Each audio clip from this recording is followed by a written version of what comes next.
오늘 우리에게 주시는 하나님 말씀은 열왕기상 16장 29절에서 34절 말씀입니다.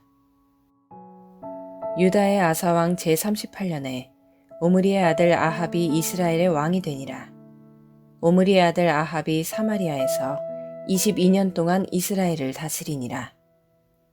오므리의 아들 아합이 그의 이전의 모든 사람보다 여호와 보시기에 악을 더욱 행하여 느밧의 아들 여로보암의 죄를 따라 행하는 것을 오히려 가볍게 여기며 시돈 사람의 왕 엣바알의 딸 이세벨을 아내로 삼고 가서 바알을 섬겨 예배하고 사마리아에 건축한 바알의 신전 안에 바알을 위하여 제단을 쌓으며 또 아세라상을 만들었으니 그는 그 이전의 이스라엘의 모든 왕보다 심히 이스라엘 하나님 여호와를 노하시게 하였더라.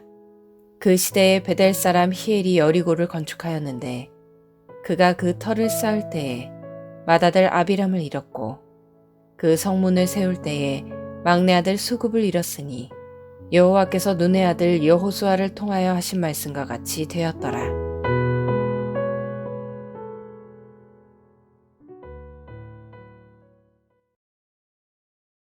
왕들의 이야기인 열왕기서는 남북 연대를 대조하면서 왕의 통치 연도를 먼저 제시합니다. 오늘 본문의 첫 절인 열왕기상 16장 29절을 보겠습니다. 유다의 아사왕 제38년에 오므리의 아들 아합이 이스라엘의 왕이 되니라. 오므리의 아들 아합이 사마리아에서 22년 동안 이스라엘을 다스리니라. 적으로 있는 남유다 아사가 왕으로 다스린 지 38년 차가 됐을 때 북이스라엘의 7대 왕으로 북이스라엘에서 최악의 악을 저질렀던 아합이 왕으로 세워지게 됩니다. 아합의 이야기는 열왕기서에서 꽤 많은 부분을 차지하는데 엘리야와 같은 선지자들과 함께 등장하면서 22장까지 이어집니다.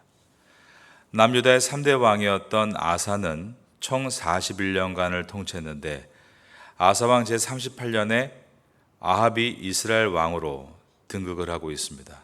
북이스라엘은 2대 왕이었던 나답을 죽이고 왕위에 오른 3대 왕 바아사, 그의 아들이었던 4대 왕 엘라, 그가 통치한 지 2년 됐을 때 그를 죽이고 왕좌를 빼앗은 5대 왕 시므리, 그는 왕좌에 단 7일만을 머뭅니다. 그리고 그를 죽이고 왕위에 오른 6대 왕 시므리, 그리고 그의 아들인 오늘 본문의 7대 왕 아합까지 남유다 3대 왕인 아사가 41년 동안 통치하는 동안 북이스라엘은 왕이 6번이나 바뀌었습니다. 이것은 북이스라엘이 얼마나 정치적으로 혼란을 겪었는지를 보여줍니다. 아합은 22년간 통치했는데 아합의 시대에 왕권이 안정되었음을 볼 수 있습니다. 왜냐하면 아합 시대가 이전 시대와 달리 군사적 쿠데타가 없는 조용한 시대였기 때문입니다. 아합이 정략 결혼을 통해서 자신의 권력을 한층 더 높여놓은 결과입니다. 아합은 페니키아 지역의 왕인 엣바알의 딸인 이세벨을 아내로 맞이했습니다. 이때 아람은 유다와 동맹을 맺고 있었습니다. 그래서 북이스라엘을 자주 침공해 들어왔습니다. 이때 아합이 페니키아 지역의 왕의 딸과 결혼을 한 것은 아람에게 대응할 수 있는 힘을 얻게 되는 좋은 기회였습니다. 하지만 하나님의 말씀인 성경은 아합이 페니키아의 이세벨 공주와 결혼한 것을 악의 새로운 차원을 뛰어넘었다고 할 정도로 이것은 매우 악한 일이었다, 어둡게 기록해 나아갑니다. 그리고 실제로 아버지 오므리와 아합, 아내 이세벨, 아합이 아람 군사들의 손에 의해 죽은 다음에 왕위에 오른 아합의 아들 아하시야. 그러나 그는 왕위에 오른 후 2년대에 왕국 난간에서 떨어져서 병투병 가운데 죽게 되고 아들이 없자 아합의 다른 아들인 여호람이 왕이 되었지만 또 여호사밧의 아들 예후라는 자가 모반을 일으켜서 왕비 이세벨을 창문 밖으로 내던져 죽입니다.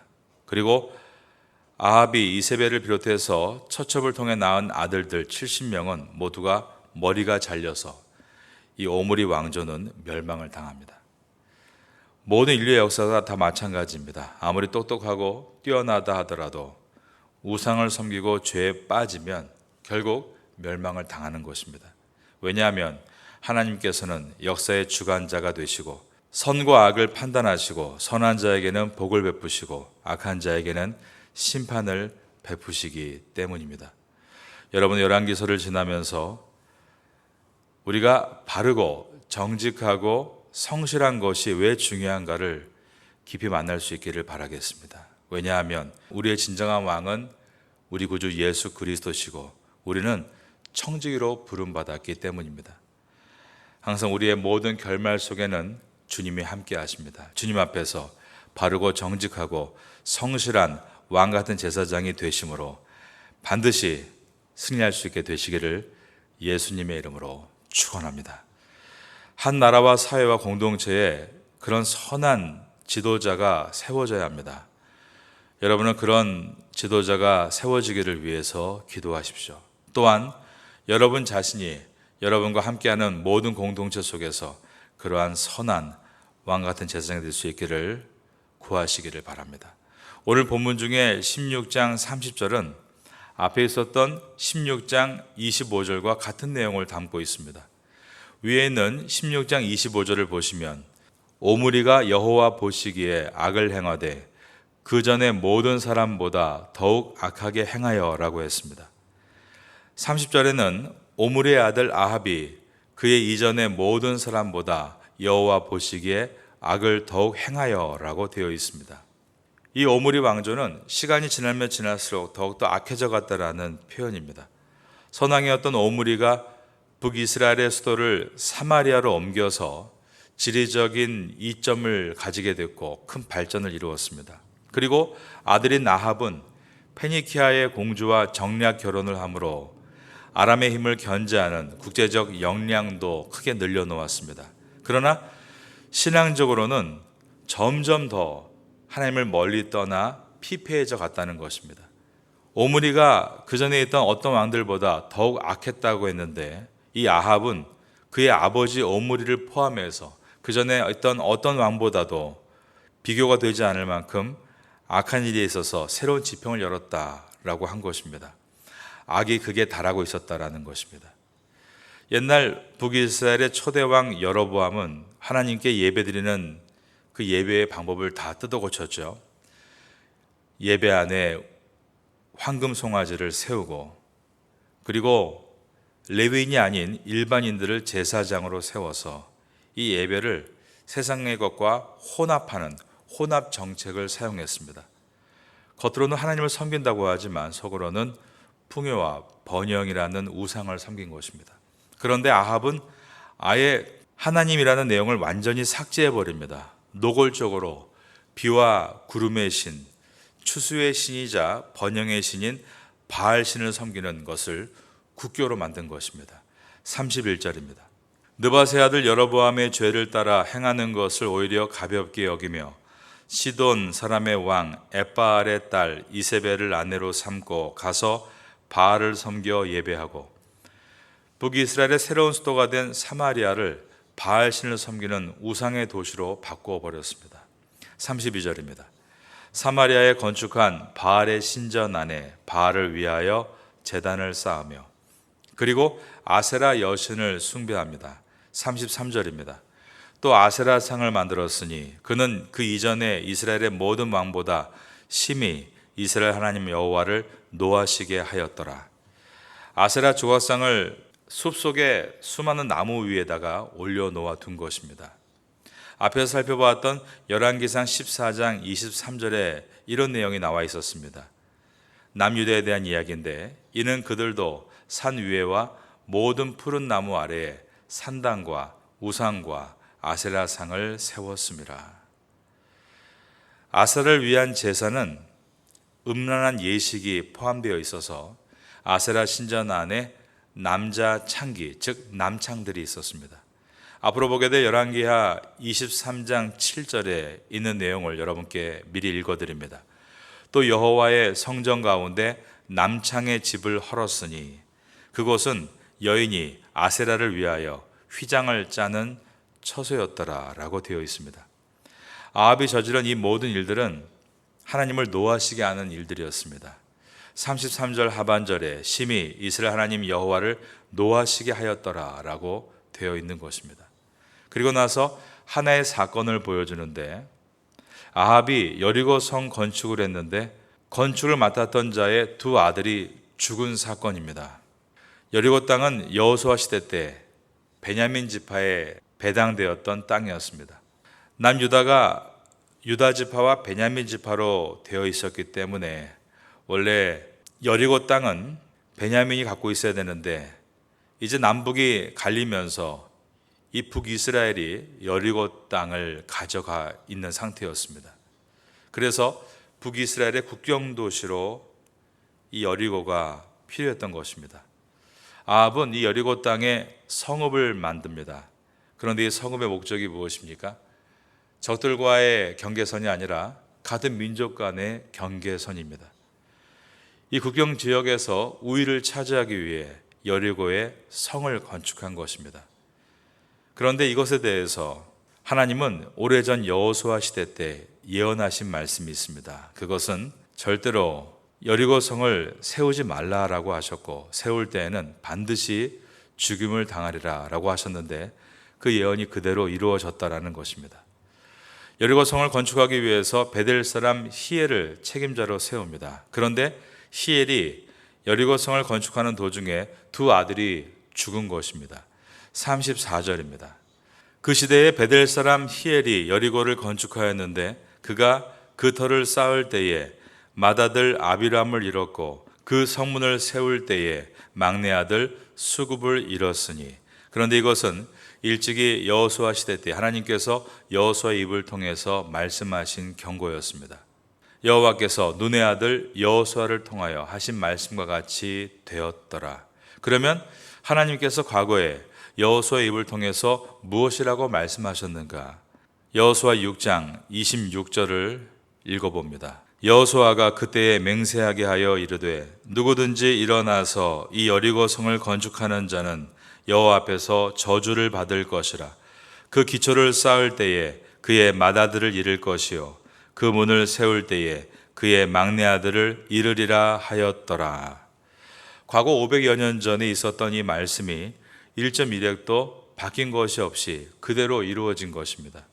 이것은 하나님은 말씀하신 것을 반드시 이루신다는 것을 보여주는 사건이고, 비록 공사 가운데 일어난 작은 사건이지만 앞으로 하나님이 어떻게 심판하실 것인가를 미리 보여준 중요한 사건입니다. 아합은 이 여리고성을 건축하려고 할 때 하나님께서 여호수아를 통해 주신 여호수아 6장의 말씀을 분명히 알고 있었습니다. 34절에서 여호와께서 눈의 아들 여호수아를 통하여 하신 말씀과 같이 되었더라 라고 기록한 이유는 분명히 경고의 말씀을 알고 있었다라는 의미인 것입니다. 지혜로운 사람의 특징이 있습니다. 그것은 하나님께서 주시는 경고의 말씀을 지나치지 않는 것에 있습니다.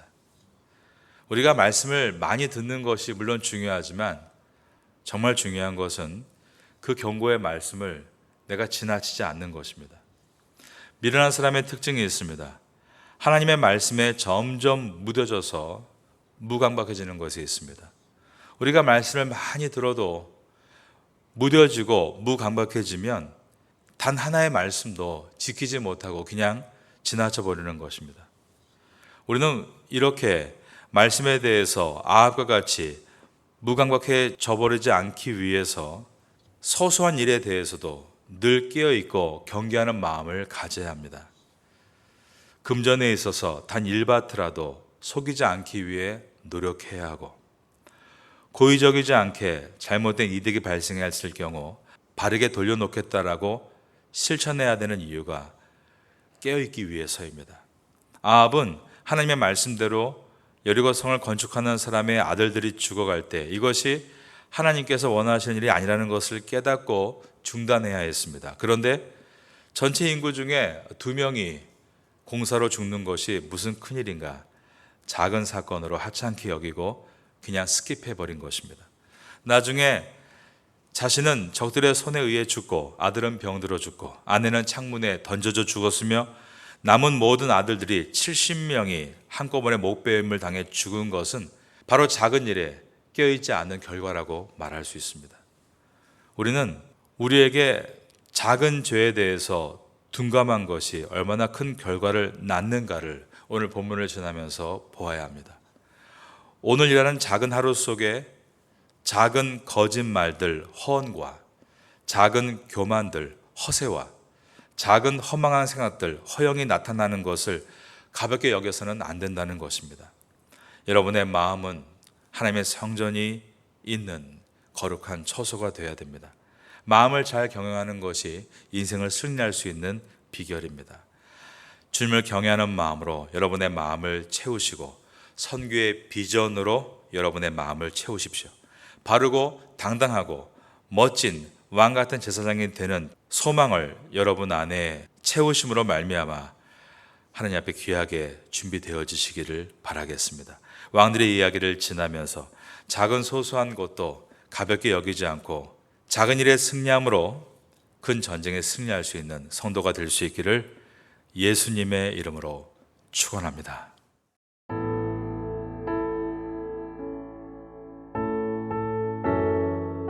지금은 함께 기도하는 시간입니다.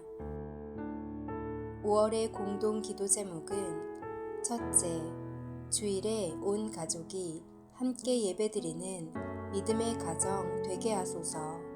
둘째, 출퇴근 때마다 부부간에 부모 자녀 간의 축복의 언어가 오가게 하소서. 셋째, 소외되고 어려운 이웃들에게 주님의 따스한 위로가 임하게 하소서. 넷째, 5월 19일 레위인의 날, 26일 제9차 장애인 가족 초청 행사를 잘 준비하게 하소서. 말씀을 붙잡고 기도하는 귀한 시간 되시기를 소망합니다.